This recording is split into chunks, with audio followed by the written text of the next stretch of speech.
ఢిల్లీలో breaking news చూస్తున్నాం. కరీంనగర్ మాతా శిశు సంరక్షణ కేంద్రంలో అదృశ్యమైన శిశువు ఆచూకీ లభ్యమైంది. పెద్దపల్లి జిల్లా బసంత్ నగర్లో పసికందును ఎత్తుకెళ్లిన మహిళను గుర్తించారు. సీసీ ఫుటేజ్ ఆధారంగా మహిళను గుర్తించి అదుపులోకి తీసుకున్నారు. పసికందును ఆసుపత్రికి తరలించారు. ఘటనపై పోలీసులు కేసు నమోదు చేసుకుని దర్యాప్తు చేపట్టారు.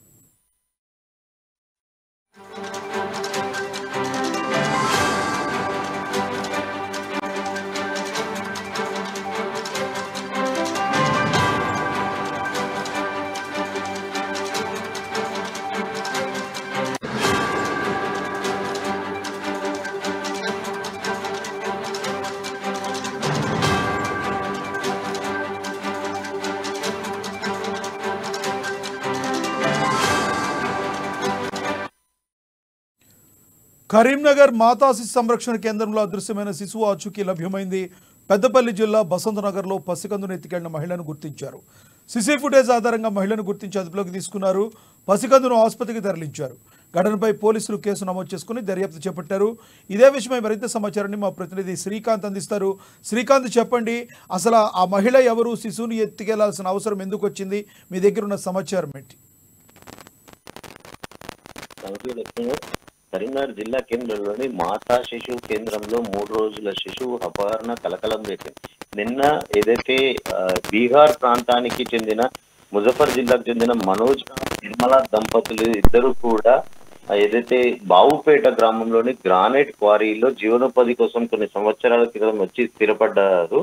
అయితే ఇటీవల ప్రసూతి కోసము గత 3 రోజుల క్రితం కరీంనగర్ మాతా శిశు ఆసుపత్రికి మహిళ రావడం జరిగింది. అయితే ఒక మహిళకు ఒక ఆడ శిశువు జన్మించింది. అయితే ఆ బంధువుల అబ్బాయిని ఆ శిశువు దగ్గర ఉంచి తండ్రి బయటికి వెళ్ళిన సందర్భంలో ఒక మహిళ, గుర్తు తెలియని మహిళ వచ్చి ఆ పాపను కిడ్నాప్ చేసి తీసుకెళ్లినట్టుగా కూడా తెలుస్తుంది.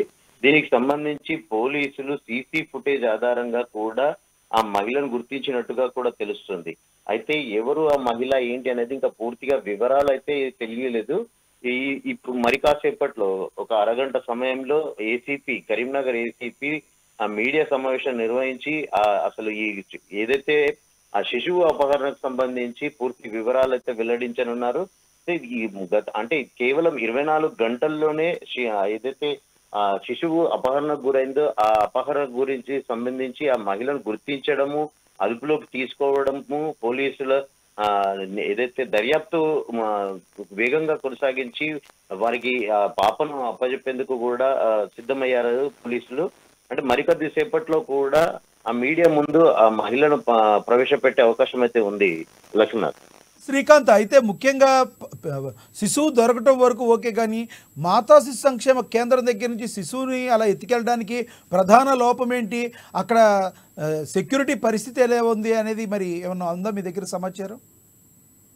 అయితే ప్రధానంగా ఈ ఘటన, ఇలాంటి ఘటనలు గతంలో కరీంనగర్ జిల్లాలో చెదురుముదురు ఘటనలు, ఇలాంటి ఘటనలు ఇటీవల జరిగిన సంఘటనలు కూడా లేకపోలేదు. ప్రధానంగా ప్రభుత్వ ఏదైతే మాతా శిశు కేంద్రానికి సంబంధించి సెక్యూరిటీ వైఫల్యం అని కూడా చెప్పవచ్చు. కాకపోతే నిన్న జరిగిన ఘటనలో ఆ శిశువును మహిళ అపహరించుకు వెళ్తున్న సమయంలో ఆ బంధువుల అబ్బాయి ఎవరైతే ఉన్నారో ఆ మహిళ వెంబడి నడుచుకుంటూ వెళ్ళడం సీసీ ఫుటేజ్ లో అంటే చూసే వారికి అంటే ఈ బాబు ఎలాంటి గగ్గోలు పెట్టడం లాంటి కార్యక్రమం చేపట్టకపోవడంతో వాళ్ళ బంధువులే అనుకొని అక్కడ ఉన్న వారంతా కూడా దానికి సంబంధించి ఎలాంటి ఎవరికి అనుమానం రాకుండా పోయింది. ఆ మహిళ ఆ బాబు ఏదైతే బాలుడిని మాటల్లో పెట్టి అపహరించినట్టుగా కూడా తెలుస్తుంది. కానీ తరచూ ఇలాంటి ఘటనలు చోటు చేసుకోవడం పట్ల కూడా ఆసుపత్రి సిబ్బందికి నిర్లక్ష్యం కూడా ఉందని చెప్పవచ్చు. లక్ష్మణ, థ్యాంక్ యూ శ్రీకాంత్.